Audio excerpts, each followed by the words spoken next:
नमस्कार, जय श्री राम, जय हिंद मित्रों। मैं दीपक सिकवाल एक बार फिर हाजिर हूं आपके लिए चाणक्य क्लासेस के ऑनलाइन प्लेटफॉर्म पर आपका स्वागत करता हूं। और कोरोना के इस विकट दौर में ईश्वर से आपके परिजनों के, इष्ट मित्रों के, शुभ चिंतकों के सबके मंगल स्वास्थ्य की कामना करता हूं। और अब मैं आता हूं अपने विषय पर। तो मित्रों, आज जैसा कि आप जानते हैं कि हम अभी पढ़ रहे हैं व्यंजन संधि, और आज हम जो पढ़ने जा रहे हैं वो व्यंजन संधि के नियम 17 से है। कहाँ से शुरू करने जा रहे हैं? व्यंजन संधि के नियम 17 से। जो विद्यार्थी इस वीडियो को पहली बार देख रहे हैं, इससे पहले के जो वीडियोस हैं उनको भी नियमित रूप से देख लें, ताकि संधि अध्याय जो है वो बहुत अच्छे तरीके से आपके समझ में आ जाए। जैसा कि आप नियमित रूप से जो देखने वाले हैं वो जानते ही हैं कि मैं आपको ऑनलाइन प्लेटफॉर्म पर भी ऑफलाइन क्लास जैसे ही क्लास उपलब्ध करवाने का भरपूर प्रयत्न करता हूं, और भरपूर मात्रा में आपको उदाहरण भी देता हूं बोर्ड पर, ताकि आप अपना अभ्यास भी नियमित रूप से जारी रखें और आपकी पढ़ाई जो है वो सुचारू रूप से चलती रहे, किसी भी प्रकार से बाधित ना हो। अब हम बात करते हैं नियम 17 की। तो मित्रों, आगे बढ़ने से पहले यदि आपने चाणक्य का YouTube चैनल अब तक सब्सक्राइब नहीं किया है तो उसे सब्सक्राइब कर लें, बेल आइकन को प्रेस कर लें और वीडियो को शुरू से अंत तक देखें। निश्चित रूप से मैं विश्वास दिलाता हूं आपको कि जो मैं पढ़ा रहा हूं आपके समझ में आएगा, और समझ में आए तो मित्रों वीडियो को लाइक शेयर ज़रूर करें, कमेंट ज़रूर करें, और किसी भी प्रकार की मेरे विषय से जुड़ी हुई आपकी समस्या हो तो आप कमेंट सेक्शन के द्वारा आप मुझ तक, चाणक्य क्लासेस तक आप अपनी समस्या को निश्चित रूप से पहुंचा सकते हैं। मैं और चाणक्य क्लासेस परिवार पूरा आपके लिए समर्पित हैं। निश्चित रूप से आपकी जो समस्याएं होगी वो होगी ज़रूर, वो समस्याएं रहेगी नहीं, इतना हम आपको विश्वास दिला सकते हैं। और अब हम बात करते हैं नियम 17 के बारे में। तो नियम 17 ये कहता है कि किसी भी वर्ग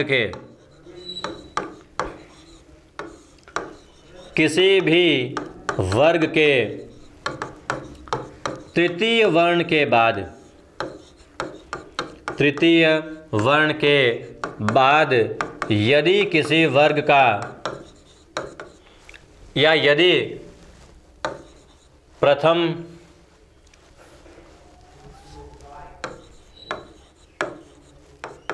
या द्वितीय या सवर्ण हो तो प्रथम पदांत वर्ण का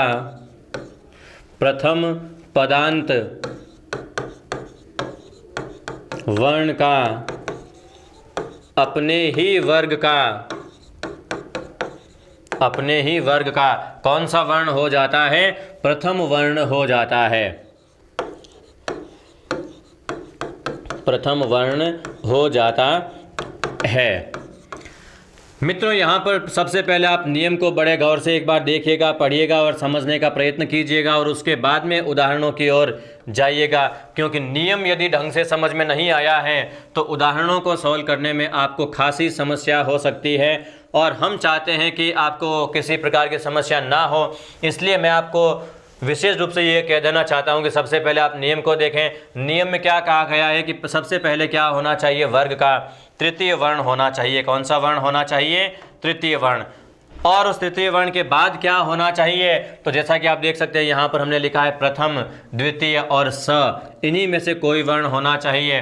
तो प्रथम पद का जो तृतीय वर्ण है, प्रथम पद का जो अंतिम वर्ण है तृतीय, वो क्या हो जाएगा? अपने ही वर्ग के प्रथम वर्ण में रूपांतरित हो जाता है, यानी कि तीसरे का पहला हो जाता है। कब होता है? जब बाद में कोई पहला या दूसरा वर्ण हो विशेष रूप से, तब। हम बात करते हैं इसके सूत्र की। तो समेकित रूप से आप इसका सूत्र बना लीजिए, जिससे कि ये जो परिभाषा है, इस परिभाषा को आप संक्षिप्त रूप में समझ सको, कार्य प्रक्रिया क्या है वो आपके सामने स्पष्ट हो सके। हम सबसे पहले बात करते हैं, सबसे पहले वर्ण क्या होना चाहिए? वर्गों के तीसरे वर्ण आपके पास में होने चाहिए। तो हम बात करते हैं तीसरे वर्णों में क्या क्या लिख लेंगे आप? ग, ज, ड, द और ब। ये वर्ण जो हैं वो सभी अपने अपने वर्गों के तीसरे वर्ण हैं। क वर्ग का ग, च वर्ग का ज, ट वर्ग का तीसरा ड, त वर्ग का तीसरा त, थ, द, और प वर्ग का तीसरा क्या हो जाएगा? प, फ, ब हो जाएगा। तो जैसा कि आप देख सकते हैं ये सभी के सभी वर्ण क्या है? अपने अपने वर्गों के तीसरे वर्ण हैं। और इसके बाद में क्या होना चाहिए? वर्गों के पहले और दूसरे वर्ण होने चाहिए। तो पहले दूसरे वर्ण में क्या आ जाएगा? क, ख, च, छ, ट, ठ, त, थ, प, फ और अतिरिक्त एक और वर्ण कौन सा है? स। तो ये वर्ण हो तो आपको क्या करना है कि प्रथम पद का जो अंतिम वर्ण है इसको आपको किस में बदल देना है? प्रथम वर्ण में बदल देना है। तो आप जानते हैं कि ग जो तीसरा वर्ण है अपने ही क्रम में जब ये जाएगा तो ग का प्रथम वर्ण क्या हो जाएगा? क हो जाएगा। तो ग को आपको किस में बदल देना है? क में। इसी प्रकार ज का क्या हो जाएगा? च हो जाएगा। ड का क्या हो जाएगा? ट। द का त और ब का क्या हो जाएगा? प हो जाएगा। इस प्रकार से ये परिवर्तन हो जाएगा। आशा करता हूँ ये सूत्र आपके समझ में आ गया होगा। यहाँ पर आपको ये ध्यान रखना है कि कई बार विद्यार्थी ये भ्रम पा लेते हैं कि ग के बाद में क या ख ही होगा। ऐसा बिल्कुल नहीं है। ग के बाद में जो ये वर्ण दिए गए हैं इनमें से कोई भी वर्ण हो सकता है। ग के बाद में क, च, ट, त और प में से कोई भी वर्ण हो सकता है। इन सभी वर्णों के योग में ग का रूपांतरण किस में हो जाएगा? क के रूप में हो जाएगा। किस प्रकार से होगा ये चीज़ हम आगे परिभाषा आगे इसके जो सूत्र है उस सूत्र के रूप में हम पढ़ते हैं। इसका जो पहला सूत्र बनेगा वो पहला सूत्र ये बनेगा कि ग के बाद में यदि इनमें से कोई भी वर्ण हो, पहला, दूसरा और स, इनमें से कोई भी वर्ण हो तो उस स्थिति में आप ग को किस में बदल दोगे? क में बदल दोगे। किस प्रकार से बदलना है हम इसका सूत्र लिख लेते हैं। पहला यानी कि क। ये सूत्र आपको कहता है कि क के बाद यदि पहले दूसरे वर्ण में आप देखोगे तो कौन कौन से वर्ण आ जाएंगे? ग, घ, सूत्र के अनुसार सबसे पहले ग होना चाहिए। हम ग को रख लेते हैं और ग के बाद में जो पहला दूसरा वर्ण आना चाहिए उसमें क्या आ जाएगा? क, ख, च, छ, ट, ठ, त, थ, प, फ और स। इनमें से कोई भी वर्ण हो तो ग का रूपांतरण किस रूप में हो जाएगा? आप जानते हैं ग का रूपांतरण क के रूप में हो जाएगा। किस रूप में हो जाएगा? क के रूप में। अब इस प्रकार जो इसका सूत्र बनेगा वो किस प्रकार से बनेगा वो सूत्र आपके सामने है लिखा हुआ। समझ लिया होगा आपने अच्छी तरह से। अब हम बात करते हैं इसके उदाहरणों के बारे में। तो इसके उदाहरण किस प्रकार से बनेंगे आप उन उदाहरणों पर एक बार गौर कीजिएगा। सबसे पहले हम बात किसकी करते हैं? ग की बात करते हैं और उसके बाद में दिए गए जो वर्ण हैं इन्हीं में से कोई वर्ण आना चाहिए। तो मैंने यहाँ पर एक शब्द लिख दिया है प्राग प्लस कथन। प्राग प्लस कथन। अब मित्रों आप यहाँ पर देखोगे कि पहले क्या आ गया है? पहले आप देख रहे हैं कि क आ गया है, ग आ गया। क्या आ गया है? ग। और ग के बाद में क्या है? क है। तो स्थिति आपके सामने स्पष्ट है। ग के बाद में क होगा तो ग का रूपांतरण भी किस में हो जाएगा? क के रूप में हो जाएगा। प्राय यथावत रहेगा, ग के स्थान पर क हो जाएगा और बाद वाला कथन जो जैसा है वो वैसा का वैसा रहेगा। इस प्रकार से शब्द क्या बन जाएगा? प्राक कथन शब्द बन जाएगा। क्या शब्द बन जाएगा? प्राक कथन। अब इसी तरह से जो बाकी के उदाहरण मैं आपको दे रहा हूं आप उन बाकी के उदाहरणों को एक बार देखें और उन उदाहरणों को एक बार सॉल्व करने का प्रयत्न करें। मैं यहाँ पर आपके सामने कुछ नए शब्द और लिख रहा हूँ। शब्द आप लिख लीजिएगा। प्राग प्लस क्रिया, प्राग प्लस चर्चा, प्राग प्लस टीका,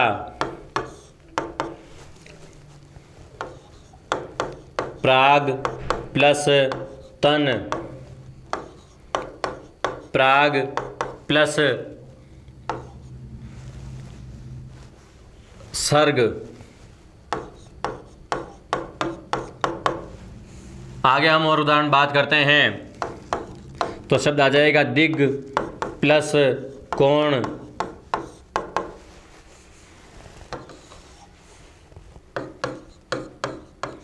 दिग प्लस चारण,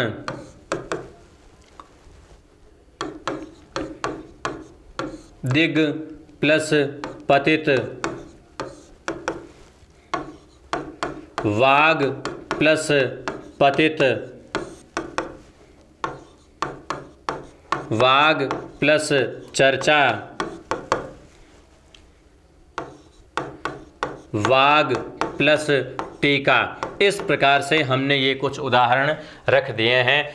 सभी उदाहरणों में एक जैसी ही प्रक्रिया का आपको अनुसरण करना है, और वो प्रक्रिया क्या है मैं आपको एक बार फिर से बता दूं। आप देख रहे हैं कि प्रथम पद के अंतिम वर्ण के रूप में सर्वत्र क्या है, ग है, और इस ग के बाद में जो हमने आगे वर्ण लिखे हैं, पहले दूसरे वर्ण और एक स वर्ण, तो यही वर्ण है। तो क्या करना है कि जो ग है, इस ग का रूपांतरण आपको किस में कर देना है, क के रूप में कर देना है। बाकी इससे पहले का और इसके बाद का जो भी भाग है वो यथावत रहेगा। आप यहाँ पर एक बार गौर कीजिएगा, हमने शब्द लिखा है प्राग प्लस क्रिया, तो प्राग में प्रा यथावत रहेगा, ग के स्थान पर क्या हो जाएगा, आधा क हो जाएगा, और बाद वाला जो शब्द है क्रिया, वो क्रिया यथावत आएगा, शब्द क्या हो जाएगा, प्राक्रिया। इसी प्रकार एक शब्द आया है प्राग प्लस चर्चा, तो इसका रूप क्या हो जाएगा, प्राक चर्चा, शब्द क्या हो जाएगा, प्राक चर्चा। इसी प्रकार प्राग प्लस टीका का रूप क्या हो जाएगा, प्राक टीका। प्राग प्लस तन का रूप क्या हो जाएगा, प्राक्तन। प्राग प्लस सर्ग का रूप क्या हो जाएगा, प्राक सर्ग। दिग प्लस कोण का रूप क्या हो जाएगा, ग के स्थान पर क हो जाएगा और कोण यथावत रहेगा, शब्द क्या हो जाएगा, दिग कोण। इसी प्रकार दिग प्लस चारण का रूप क्या हो जाएगा, तो यहाँ पर भी आप ग को क में बदल दोगे और चारण जो शब्द है वो चारण ही रहेगा, शब्द क्या हो जाएगा, दिग चारण। इसी प्रकार दिग प्लस पतित का रूप क्या हो जाएगा, तो यहाँ पर भी आप ग को क में बदल दोगे और पतित पतित ही रहेगा, तो शब्द क्या हो जाएगा, दिग पतित। वाक पतित हो जाएगा। इसी तरह से वाक प्लस चर्चा का क्या हो जाएगा, वाक चर्चा हो जाएगा, ग को क में बदल दीजिए, और वाक प्लस टीका का क्या हो जाएगा, वाक टीका रूप हो जाएगा, क्या हो जाएगा, वाक टीका। तो इस प्रकार से ये उदाहरण है, जिन उदाहरणों में आपने देखा है हमने यहाँ पर ग को किस में बदला है, इस सब जगह पर हमने ग को क में बदला है और बाकी का जो शब्द है उसको यथावत रखा है। आशा करता हूँ जो ये सूत्र है ये अच्छी तरह से आपके समझ में आ गया होगा, और निश्चित रूप से आपने जिन शब्दों को सॉल्व किया है मैं विश्वास कर सकता हूँ आप पर कि आपने वो सभी शब्द सही रूप से सॉल्व किए होंगे। अब हम बात करते हैं अगले सूत्र के बारे में। तो अगला सूत्र हमें क्या कहता है कि ज के बाद में इनमें से कोई भी वर्ण क्या हो सकता है। सबसे पहले तो आप ये देखिए कि क्या ज के बाद इन वर्णों के कोई उदाहरण बनेंगे, तो हम पाते हैं कि व्याकरण में इस प्रकार का कोई शब्द हमें प्राप्त नहीं होता है। इसका मतलब ज से बनने वाले कोई शब्द सामान्यतः हमारी परीक्षा में नहीं आएंगे, क्योंकि ऐसे कोई शब्द बनते नहीं हैं। अब हम बात करते हैं ड की। तो ड के बाद में क, ख, च, छ, ट, ठ, त, थ और प, फ, क्या ये वर्ण हो सकते हैं? तो बिल्कुल संभव है, हो सकते हैं। हम बात करते हैं दूसरे सूत्र की। तो दूसरा सूत्र हमें क्या कहता है कि ड के बाद, जो कि वर्ग का कौन सा वर्ण है? तीसरा वर्ण है। इसके बाद क्या होना चाहिए? पहले दूसरे वर्ण होने चाहिए। तो पहले दूसरे वर्ण में हम क्या क्या लिख लेते हैं? क, ख, च, छ, ट, ठ, त, थ, प, फ और स। ये सभी वर्ण आप देख सकते हैं पहले दूसरे हैं, वर्गों के पहले दूसरे वर्ण है। एक स जो है वो अतिरिक्त वर्ण है, और इन सभी वर्णों के योग में ये जो ड है, इस ड को आपको किस में बदल देना है? बिल्कुल सही सोच रहे हैं आप, ड को ट में बदल देना है। उदाहरण इसके क्या बनेंगे? तो मैं यहाँ पर उदाहरणों की बात कर लेता हूँ। इसका जो उदाहरण बनेगा वो ये बनेगा, जैसे कि मैंने यहाँ पर लिख दिया है षट प्लस कोण, षट प्लस कोण। अब आप यहाँ पर देख सकते हैं कि पहले क्या आ गया? ड लिखना था, यहाँ पर हमने लिख दिया षड प्लस कोण। शब्द क्या लिख दिया? षड प्लस कोण। तो अब आप बात करोगे कि सबसे पहले ड है और ड के बाद में क्या है? क है। तो आपको क्या करना है? ये जो ड है, इस ड को आपको रूपांतरित कर देना है। और ड को किस में रूपांतरित कर देना है? ड को ट में रूपांतरित कर देना है। किस में कर देना है? ट में, क्योंकि ड ट वर्ग का तीसरा वर्ण है। प्रथम वर्ण में बदलेंगे तो ड का रूपांतरण ट के रूप में हो जाएगा। तो इस प्रकार ड को ट में बदलते हुए जब आप शब्द लिखोगे तो शब्द क्या हो जाएगा? षटकोण हो जाएगा। क्या हो जाएगा? षटकोण। तो इसी प्रकार से बाकी के जो उदाहरण हैं वो आपको बनाने हैं। बहुत ही सिंपल वैरायटी के उदाहरण बनते हैं इसके, बिल्कुल भी कठिन नहीं हैं। आप बनाते रहिएगा उदाहरणों को। और मैंने यहाँ पर शब्द लिख दिया है षड प्लस कारण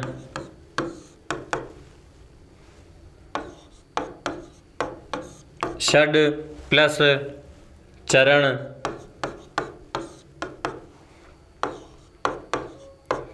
षड प्लस टीका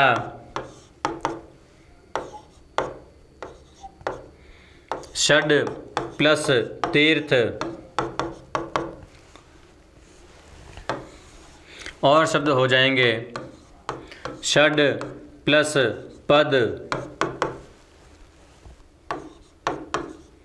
षड प्लस फल और एक और शब्द क्या बन जाएगा षड प्लस सर्ग।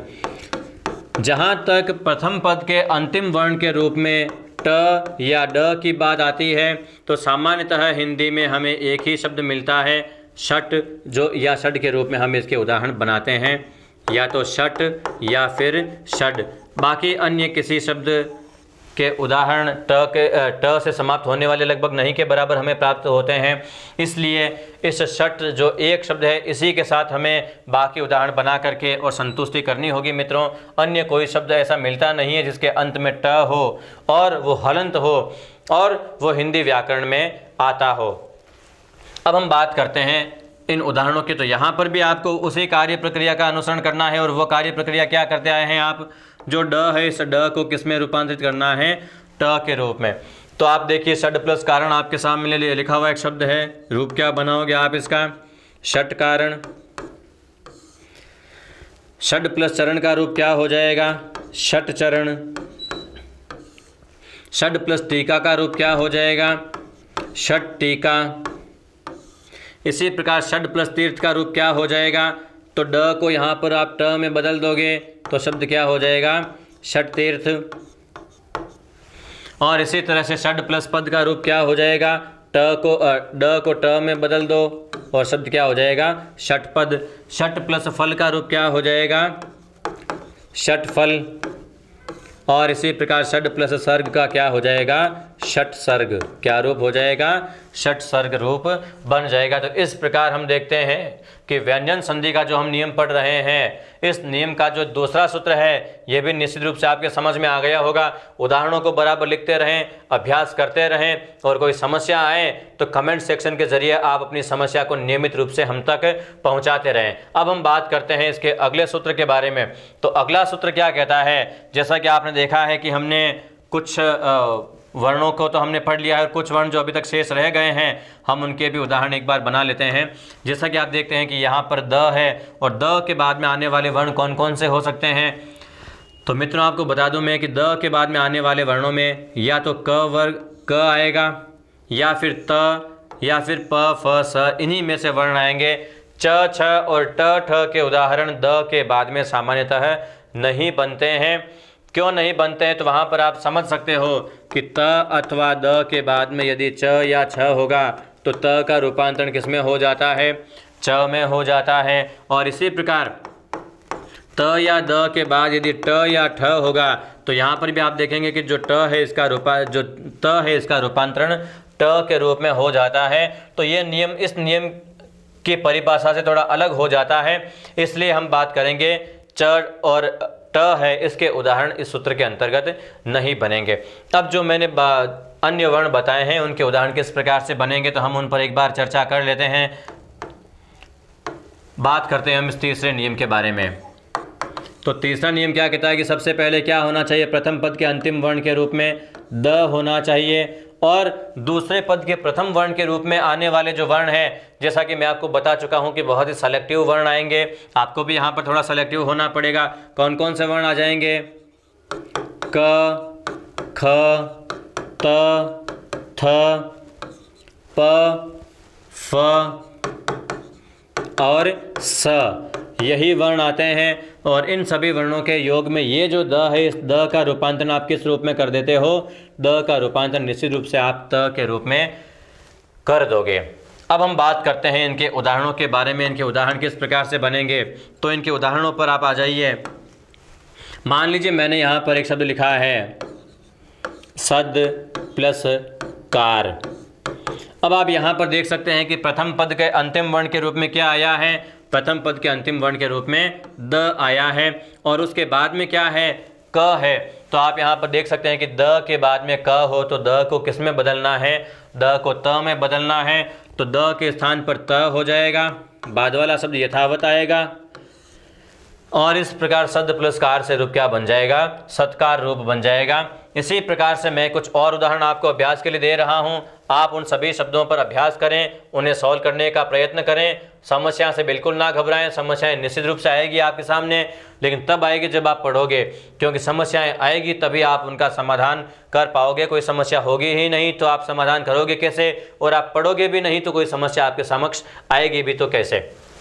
हम बात करते हैं उदाहरणों की। तो जैसे मैंने शब्द यहाँ पर लिख दिया है सद प्लस कार्य। शब्द मैंने क्या लिख दिया है, सद प्लस कार्य, सद प्लस परिवर्तन,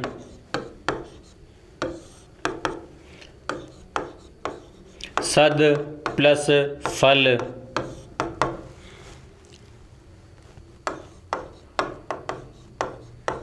संसद प्लस सदस्य,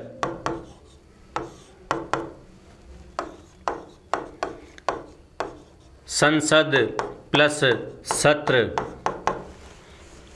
शब्द इस सूत्र के बहुत सारे आपको मिल जाएंगे। शरद प्लस काल,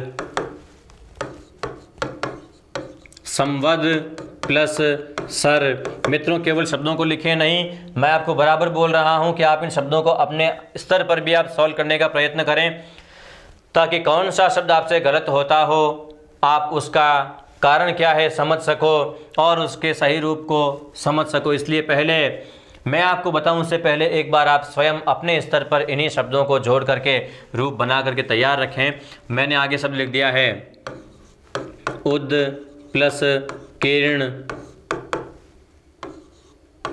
उद प्लस खात, उद प्लस खनन,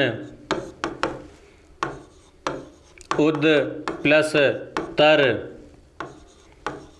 उद प्लस थान, उद प्लस पन्न,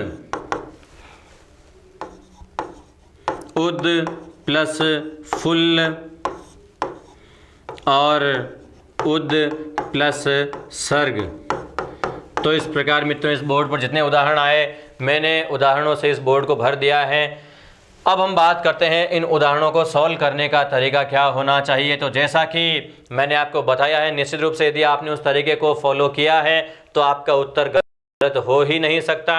आपको करना क्या था, कुछ नहीं करना है ज़्यादा। जहाँ कहीं पर भी आपको ये द नज़र आता है, इस द को आपको किस में बदल देना है, आधे त के रूप में बदल देना है और बाकी आगे पीछे के शब्द को यथावत रखना है। और इस प्रकार आप करते हो तो सद प्लस कार्य का रूप आपके सामने क्या आता है, सत्कार्य आता है। यदि ये रूप आया है तो निश्चित रूप से बहुत ही सही लिखा है आपने। सद प्लस परिवर्तन का क्या हो जाएगा, सत्परिवर्तन। इसी प्रकार सद प्लस फल का रूप क्या हो जाएगा, सत्फल। इसी प्रकार संसद प्लस सदस्य का रूप क्या हो जाएगा, संसद सदस्य। और संसद प्लस सत्र का रूप क्या हो जाएगा,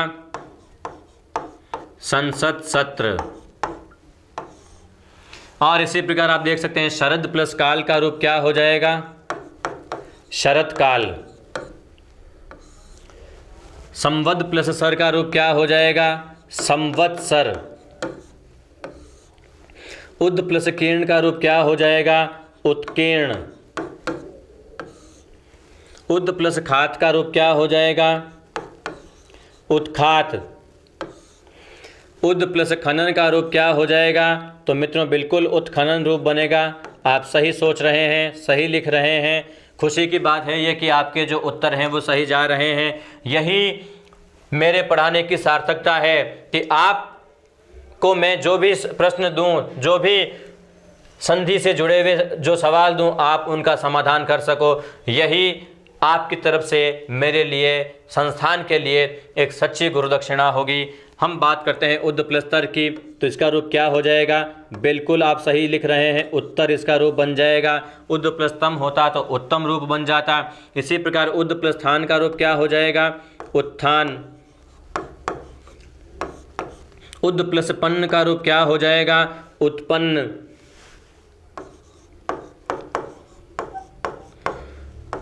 और इसी प्रकार उद्ध प्लस फुल्ल का रूप क्या हो जाएगा? उत्फुल्ल। उद्ध प्लस सर्ग का रूप क्या हो जाएगा? उत्सर्ग। क्या रूप हो जाएगा? उत्सर्ग। तो इस प्रकार से हमने जो उदाहरण बनाए हैं, आपने जो उदाहरण बनाए हैं, निश्चित रूप से ये उदाहरण आपके लिए परीक्षाओं में बहुत ही मददगार होंगे, बहुत ही आपके लिए हेल्पफुल होंगे। इसी तरह से आप नियमित रूप से इन शब्दों पर अभ्यास करते रहिएगा और पढ़ते रहिएगा। और फिर भी यदि कोई ऐसा नया शब्द यदि आप किसी पुस्तक में देखते हैं और आपको उसे सॉल्व करने में समस्या आती है, पहली बात तो ये कि कोई समस्या आएगी भी नहीं यदि आप इस तरीके से उसको सॉल्व करते हैं तो, मगर फिर भी यदि कोई समस्या आ जाए मित्रों, तो आप अपनी समस्या को हम तक पहुंचाने में किसी प्रकार की हिचकिचाहट मत कीजिएगा। मैं आपको फिर से कहता हूं, चाणक्य क्लासेस में पूर्ण रूप से प्रतिबद्ध हैं आपकी हर एक समस्या को सुलझाने के लिए। अब हम बात करते हैं इसी से जुड़े हुए आगे अंतिम नियम के बारे में। यहाँ तक हमने जो पढ़ा है इन वर्णों के बारे में, यानी हमने पढ़ लिया है। दूसरा नियम में हमने ड के बाद में इन वर्णों को पढ़ लिया है। तीसरे इस नियम में हमने द के बाद में इन वर्णों को पढ़ लिया है। आगे जो बचा है वो ब अंतिम वर्ण बचा है, और ब के साथ में इनके उदाहरण बहुत ही कम मात्रा में, बहुत ही मतलब नहीं के बराबर नगण्य मात्रा में बनते हैं। सामान्यतः ऐसे उदाहरण हिंदी में नहीं पूछे जाते हैं, मगर फिर भी इक्का दुक्का जो शब्द बनता है, मैं वो शब्द भी आपके सामने निश्चित रूप से लेके आऊँगा, ताकि जुड़ा हुआ कोई भी शब्द आपकी परीक्षा में आ भी जाए ऐसे सूत्रों से, तो आपका हाथ बिल्कुल ना रुके, आपके कदम बिल्कुल ना डगमगाएं। अब मैं बात करता हूँ आगे वाला सूत्र जो है वो क्या कहता है कि ब के बाद में आने वाले वर्ण कौन कौन से हो जाएंगे? क, ख, च, छ, ट, ठ, त, थ, प, फ और स। इनमें से कोई भी वर्ण हो तो ब का परिवर्तन किस में हो जाएगा? आप जानते हैं ब का परिवर्तन प के रूप में हो जाएगा। अब हम बात करते हैं इसके उदाहरणों की। इसके उदाहरण कैसे बनेंगे? तो जैसे मैंने यहाँ पर एक शब्द लिख दिया है, शुभ प्लस कार्य। मित्रों फिर आपको बता दूं कि ब के या प के योग से जो बनने वाले शब्द होते हैं, सामान्यतः संस्कृत के ही शब्द होते हैं, और उन्हीं शब्दों को हिंदी व्याकरण में भी स्वीकार किया गया है और परीक्षाओं में भी वही शब्द आते हैं, इसी प्रकार के शब्द आते हैं। हिंदी से बनने वाला कोई स्वतंत्र, हिंदी व्याकरण के अनुसार जो बनने वाला शब्द है वो सामान्यतः यहाँ नहीं आता है। शुभ प्लस कार्य में आप देखते हैं कि पहले क्या है? ब है, और उसके बाद में क्या आया है? आप देख सकते हैं क आया है। तो आप क्या करोगे? इस ब को प में बदल दोगे और शब्द क्या बना दोगे? सु यथावत रहेगा। ब के बाद में क है, इसलिए ब को आप प में बदल दोगे और बाद वाला शब्द जो जैसा है वो यथावत रखोगे, और इस प्रकार से शुभ प्लस कार्य का रूप क्या हो गया? शुभ कार्य रूप बन गया है। इसी प्रकार इक्के दुक्के और जो शब्द बनते हैं हम उनको लेने का प्रयत्न कर लेते हैं, विचार कर लेते हैं। यदि कोई शब्द आता है तो ज़रूर बना लेते हैं, और नहीं आता है तो इतने शब्दों के साथ में ही हमें इतिश्री करना होगा। मित्रों जैसा कि मैं सोच रहा हूँ कि इनके और कोई शब्द नहीं आते हैं, तो हम बात करते हैं अगले नियम के बारे में। आगे हम बात करेंगे, यहाँ तक हमने व्यंजन संधि के जो नियम हैं वो नियम पढ़ लिए हैं 17। आगे हम बात करते हैं 18वें नियम के बारे में। 18वां नियम क्या कहता है? नियम संख्या 18। ये नियम, यहाँ से हम बात करते हैं अनुस्वार संधि की। मित्रों व्यंजन संधि के अंतर्गत जो भेद आते हैं, अन्य किसी भी नियम का कोई नामकरण नहीं किया गया है। व्यंजन संधि के भेदों में से केवल एकमात्र जो हमें नामकरण मिलता है पृथक रूप से, अलग रूप से, और वो नाम है केवल और केवल अनुस्वार संधि का। और इसी अनुस्वार संधि का अब हम यहाँ से अध्ययन शुरू करने जा रहे हैं। इसके उदाहरण किस प्रकार से बनते हैं, क्यों ये आपके लिए विशिष्ट है, इन चीज़ों के बारे में भी आप निश्चित रूप से पढ़ते रहिएगा। हम बात करते हैं अनुस्वार संधि के नियम के बारे में। तो ये नियम कहता है कि म अथवा न के बाद, म अथवा न के बाद यदि कोई स्वर हो, यदि कोई क्या हो, स्वर हो, तो म अथवा न जो कि हलंत अवस्था में है, म अथवा न के साथ क्या हो जाता है, स्वर का योग हो जाता है। स्वर का क्या हो जाता है, योग हो जाता है। और आप जानते हैं कि ये योग किस रूप में होगा। तो मित्रों, स्वर संधि में, व्यंजन संधि में, दोनों में आरंभ में ही मैं आपको बता चुका हूँ कि किसी भी वर्ण के साथ स्वर का जो योग है वो हमेशा किस रूप में होता है, मात्रा के रूप में होता है। किस रूप में होता है, मात्रा के रूप में। इसी की मात्रा जो होती है वो जो व्यंजन वर्ण आया हुआ है उस व्यंजन वर्ण के साथ में लग जाती है। जो वर्ण होगा वो क्या होगा, कोई व्यंजन वर्ण होगा, और व्यंजन वर्ण के साथ में स्वर की क्या लग जाती है, मात्रा लग जाती है। मात्रा आपको लगानी है, किसके साथ लगानी है, वो मात्रा केवल म या न के साथ लगानी है। अब हम बात करते हैं इनके उदाहरणों की। तो मित्रों, बहुत ही संख्या में इसके उदाहरण बनाए जा सकते हैं। हम यहाँ पर सबसे पहले म के उदाहरणों की बात करते हैं। तो जैसे कि मैंने यहाँ पर एक शब्द लिख दिया है, सम प्लस अंग। यहाँ पर आप देख सकते हैं कि म में म हलंत है और उसके बाद में स्वर क्या है, अ है। तो आपको क्या करना है, म के साथ अ का योग कर देना है। तो आप जानते हैं कि म के साथ जब अ जुड़ेगा तो क्या हो जाएगा, म हो जाएगा। लेकिन आप देखिए यहाँ पर साथ में एक अनुस्वार और जुड़ा हुआ है, स के साथ अ के ऊपर देखिए अनुस्वार लगा हुआ है। तो इसका जो रूप है वो इस प्रकार से मम के रूप में इसका शुद्ध रूप बनेगा। इसी प्रकार से आप इस शब्द को जब जोड़ेंगे तो म हलंत है, अ के साथ जुड़ेगा तो स म, ऊपर अनुस्वार है, अनुस्वार यथावत रहेगा और ग पीछे जुड़ करके शब्द क्या बनेगा, समंग बन जाएगा। और इसी प्रकार से आप जो मैं बाकी उदाहरण आपको दे रहा हूं, आप उन उदाहरणों को साथ साथ में सॉल्व करने का अभ्यास करें, प्रयास करें। और समस्या आए तो निश्चित रूप से हम आपके साथ में खड़े हैं, बिल्कुल भी आपको घबराना नहीं है। मैं यहाँ पर बात करता हूँ उदाहरणों की। तो जैसे मैंने यहाँ पर और शब्द लिख दिया है, सम प्लस आचार। शब्द क्या लिख दिया है, सम प्लस आचार। सम प्लस इति, सम प्लस ईक्षा। जितने भी स्वर हैं उन सभी स्वरों के साथ मैं आपको उदाहरण बना के बता रहा हूं। यहाँ पर हमने अ, आ, ई यहाँ तक बना लिए हैं। अब आगे क्या आ जाएगा, सम प्लस उचित, सम प्लस ऊर्ध्व,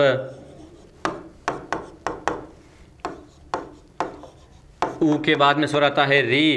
तो हम इस पर भी एक उदाहरण बनाएंगे, सम प्लस रिद्धि, सम प्लस एकित। और भी शब्द बन जाएंगे, मैं यहाँ ऊपर लिख देता हूँ, सम प्लस ऐश्वर्य। और शब्द बन जाएगा, सम प्लस ओजस्वी। और आगे अंतिम शब्द बन जाएगा, सम प्लस औदार्य। क्या रूप बन जाएगा, सम प्लस औदार्य। तो इस प्रकार से हमने देखा है कि म के बाद में अ, आ, ई, उ, री, ए, आई, ओ, औ, इन सभी स्वरों के हमने जो रूप हैं वो लिख लिए हैं। अब इनका योग किस प्रकार से करना है, मात्राएं किस प्रकार से लगेगी। तो मित्रों, मात्राओं पर आप विशेष रूप से अभ्यास रखिएगा, लिखने का अच्छा खासा जो अपना प्रयास है वो रखिएगा। और सबसे अहम बात यह है कि जो स्वर है उन स्वरों का आप शुद्ध रूप से उच्चारण कीजिएगा। यदि आप शुद्ध उच्चारण करोगे तो ही आप शुद्ध लिख पाओगे। यदि आपके उच्चारण में अशुद्धि होगी तो आपके लेखन में कभी भी शुद्धि नहीं आ सकती। इसलिए शुद्ध बोलें, शुद्ध समझें और शुद्ध ही लिखें। सम प्लस आचार शब्द बना हुआ है तो शब्द क्या हो जाएगा? समाचार। क्या रूप बन जाएगा? समाचार। जैसा कि आप देख रहे हैं म के साथ में हमने अ की मात्रा को लगा करके ही ये रूप बनाया है। सम प्लस इति का रूप क्या हो जाएगा? इसका रूप हो जाएगा समिति। क्या रूप हो जाएगा? समिति। इसी प्रकार सम प्लस ईक्षा का रूप क्या हो जाएगा? तो निश्चित रूप से आप बिल्कुल सही सोच रहे हैं, शब्द इसका बन जाएगा समीक्षा। जैसा कि आप देख रहे हैं कि इति में ई ह्रस्व था, छोटा स्वर था, तो हमने छोटी ई की मात्रा लगाई। ईक्षा में ई बड़ा है तो हमने बड़ी ई की मात्रा लगाई। तो समिति और समीक्षा जो स्वरों का जो उच्चारण है, आप उस उच्चारण पर ज़रूर ध्यान दीजिएगा। सम प्लस उचित का रूप क्या हो जाएगा? तो इसका रूप हो जाएगा समुचित। क्या रूप हो जाएगा? समुचित। इसी प्रकार सम प्लस ऊर्ध्व से क्या रूप बन जाएगा? इसका रूप बन जाएगा समूर्ध्व। सम प्लस रिद्धि का रूप क्या हो जाएगा? इसका रूप हो जाएगा समृद्धि। और इसी प्रकार से सम प्लस एकित का रूप क्या हो जाएगा? इसका रूप हो जाएगा समेकित। इसी प्रकार सम प्लस ऐश्वर्य जो लिखा हुआ शब्द है, इसका रूप क्या बन जाएगा? समैश्वर्य। जैसा कि आप देख रहे हैं यहाँ पर दो मात्राएं लगेगी क्योंकि स्वर आगे क्या है? ऐ है। तो यहाँ पर एकित में जो स्वर है वो ए है और ऐश्वर्य में जो स्वर है वो ऐ है। ए और ऐ के उच्चारण को समझते हुए हमें इनकी मात्राओं का योग करना है। आगे सम प्लस ओजस्वी शब्द लिखा हुआ है तो शब्द क्या बन जाएगा? समोजस्वी। शब्द क्या बन जाएगा? समोजस्वी। और इसी प्रकार आप देखेंगे आगे सम प्लस औदार्य, यहाँ पर भी आपको ओ तथा औ के बीच के जो उच्चारण का जो अंतर है, जो एक प्रोनाउंसिएशन की जो एक टोन है, उसको आपको अच्छी तरह से पकड़ना है। और उसके बाद में सम प्लस औदार्य की जब आप संधि करोगे तो आप लिखोगे समौदार्य। यहाँ पर आप देखिए कि य के ऊपर हमने दो मात्राएं लगाई है और इन दो मात्राओं का उच्चारण औ के रूप में किया जाता है। इसी तरह से आप इसका उच्चारण करें। यहाँ पर इन उदाहरणों में आपने देखा कि अभी तक हमने केवल म के बाद में स्वर को रखा है, न के बाद में स्वर अभी बाकी है। इसके उदाहरण हम और बना लेते हैं। जैसे कि मैंने यहाँ पर शब्द लिख दिया है अन प्लस अंत। शब्द क्या लिख दिया है? अन प्लस अंत। अब आप यहाँ देख सकते हैं कि न हलंत है, आगे स्वर अ है, तो न के साथ में अ का योग हो जाएगा और शब्द क्या बन जाएगा? अनंत बन जाएगा। न हलंत है, अ का योग हो गया और बाद वाला जो शब्द जैसा है वो वैसा का वैसा बनेगा अनंत। कई बार विद्यार्थी जल्दबाजी में इसको अन्नत करके इस प्रकार से लिख देते हैं। ये रूप आपका क्या हो जाता है? गलत हो जाता है। व्याकरणिक दृष्टि से शब्दों को अच्छी तरह से देखना है, योग कहाँ करना है, किस प्रकार से करना है, इस चीज़ का आपको विशेष रूप से ध्यान रखना है। और इसी के साथ आगे हम बात करते हैं उदाहरणों के बारे में। तो शब्द आ जाएगा अन प्लस आचार। इसके बाद में शब्द आ जाता है अन प्लस इच्छा, अन प्लस ईप्सित। यहाँ पर भी हम जितने भी स्वर हैं हर एक स्वर के साथ एक एक उदाहरण बनाएंगे ताकि अच्छी तरह से आप समझ लो। अन प्लस उचित, आगे शब्द बन जाएगा अन प्लस ऊर्ध्व। अब हम बात करते हैं री की, तो री के साथ शब्द बन जाएगा अन प्लस रित। रित का अर्थ मैं आपको पहले बता चुका हूं मित्रों। रित शब्द का अर्थ क्या होता है, यदि आपने पिछले वीडियो अगर ढंग से देखे हैं तो निश्चित रूप से आपको इसका अर्थ आना चाहिए। मगर फिर भी जो विद्यार्थी पहली बार जो इसी वीडियो से हमसे जुड़े हैं, मैं आपको बता देना चाहता हूं कि रित शब्द का अर्थ क्या होता है? सत्य। और इसके साथ में उपसर्ग कौन सा जुड़ा हुआ है? अन उपसर्ग जुड़ा हुआ है, जो कि क्या होता है? निषेधार्थ उपसर्ग होता है। कैसा होता है? निषेधार्थ या नकारात्मक अर्थ देने वाला, जिसका अर्थ क्या हो जाता है? नहीं है जो सत्य, यानी कि जो इनको जोड़ करके जो शब्द बनेगा उसका अर्थ क्या हो जाएगा? झूठ। यानी वो सत्य का यानी रित का क्या हो जाएगा? विलोम शब्द हो जाएगा। तो इस प्रकार से विलोम शब्द भी आप साथ साथ में इन शब्दों के सीख सकते हैं। अन प्लस रित का रूप आप समझ चुके होंगे। आगे हम बात करते हैं अन प्लस एक, अन प्लस ऐच्छिक। आगे शब्द आ जाएगा अन प्लस ओजस्वी। और इसी प्रकार आगे शब्द आ जाएगा अन प्लस औत्सुक्य।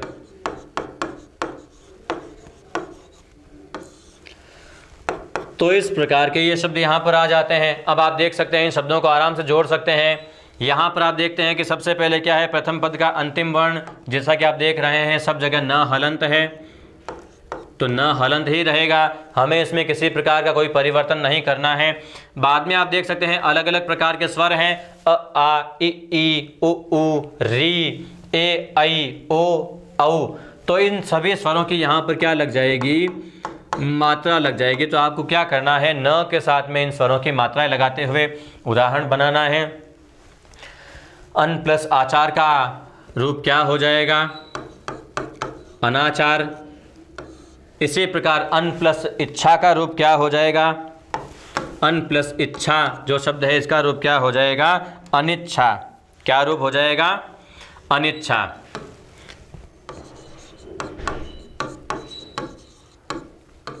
इसी प्रकार अन प्लस ईप्सित से रूप क्या हो जाएगा, अनीप्सित। आप देख सकते हैं इस बार ई बड़ी है इसलिए ई की मात्रा बड़ी लगानी है, शब्द क्या हो जाएगा, अनीप्सित। ईप्सित का अर्थ होता है चाहा हुआ, जिसकी कामना की गई है, और अनीप्सित मतलब जिसकी कामना नहीं की गई है, जिसको नहीं चाहा गया है, अनीप्सित। अन प्लस उचित का क्या हो जाएगा, अनुचित। और अन प्लस ऊर्ध्व का क्या हो जाएगा, अनूर्ध्व। इस बार आप देख सकते हैं अनुचित में ऊ की मात्रा छोटी है और ऊर्ध्व में ऊ की मात्रा बड़ी है, तो हमने देखो मात्राएं बड़ी लगाई है। आपको भी इसी प्रकार से समझना है। अन प्लस रित का क्या हो जाएगा, न यथावत रहेगा, री की मात्रा लग जाएगी, साथ में त आ जाएगा, शब्द क्या हो जाएगा, अनृत। इसी प्रकार अन प्लस एक का रूप क्या हो जाएगा, तो इसका रूप हो जाएगा अनेक। अन प्लस ऐच्छिक से रूप क्या हो जाएगा, तो ऐच्छिक में ऐ है तो मात्राएं दो लग जाएगी, शब्द क्या हो जाएगा, अनैच्छिक। क्या हो जाएगा, अनैच्छिक। इसी प्रकार अन प्लस ओजस्वी से क्या हो जाएगा, अनोजस्वी रूप बन जाएगा। ओजस्वी में ओ है तो हम केवल ओ की ही मात्रा लगाएंगे, औ की मात्रा नहीं लगाएंगे। आगे अन प्लस औत्सुक्य में आप यहाँ पर देख सकते हैं औ की मात्रा लगेगी तो शब्द क्या बन जाएगा, अनौत्सुक्य रूप बन जाएगा। क्या रूप बन जाएगा, अनौत्सुक्य। उत्सुकता के भाव से रहित, अनौत्सुक्य। तो इस प्रकार आप देख सकते हैं कि यहाँ पर हमने जो अन उपसर्ग के योग से जो शब्द बनाए हैं मित्रों, ये सारे के सारे शब्द आपको तत्पुरुष समास का जो एक भेद आता है, नए तत्पुरुष समास। नए तत्पुरुष समास के अंतर्गत आप इन सारे के सारे शब्दों को समास अध्याय के अंतर्गत भी पढ़ोगे। मित्रों, मैं आपको एक चीज़ और बता देना चाहता हूँ कि सामान्यतः संधि में जो आने वाले शब्द होते हैं वही शब्द ज़्यादातर आपको समास में मिल जाते हैं। शब्द कभी नहीं बदलता है। होता क्या है, केवल शब्द को विश्लेषित करने का जो एक ढंग है वो ढंग बदलता है। मैं आपको बता दूं कि ये जो शब्द हमने लिखे हैं, जो आपने संधि जो विच्छेद मैंने लिखे थे उनको जोड़ के जो आपने शब्द बनाए हैं, ये सारे के सारे शब्द समास अध्याय के नए तत्पुरुष समास के अंतर्गत आप इन शब्दों को एक बार फिर से देखोगे, फिर से पढ़ोगे। मित्रों, यहाँ तक हमने जो संधि के जो भेद पढ़ लिए हैं, मैं आशा करता हूँ कि निश्चित रूप से ये चीज़ जो आज आपने पढ़ी है आपके लिए लाभदायक होगी। आपने अच्छी तरह से इस चीज़ को समझा भी होगा। और इसी के साथ मैं अपनी वाणी को विराम देता हूं। मित्रों, जाने से पहले एक बार आपसे फिर से कहना चाहूँगा कि चाणक्य क्लासेस के यूट्यूब चैनल को ज़रूर सब्सक्राइब कर लें, बेल आइकन को दबा लें ताकि आने वाले अपडेट्स आपको समय रहते सबसे पहले मिलते रहें और आप और हमारा जो संपर्क है वो नियमित रूप से बना रहे। और वीडियो पसंद आया हो तो इसे लाइक ज़रूर करें, कमेंट ज़रूर करें और हाँ, अपने मित्रों तक पहुँचाने में भी सहयोग ज़रूर करें, यानी कि वीडियो को शेयर ज़रूर करें ताकि वो भी हमसे जुड़ सकें, पढ़ाई का लाभ उठा सकें। कोरोना के इस दौर में एक बार फिर से आपके परिजनों के, आपके इष्ट मित्रों के, शुभ चिंतकों के सबके मंगल स्वास्थ्य की कामना के साथ धन्यवाद। जय हिंद।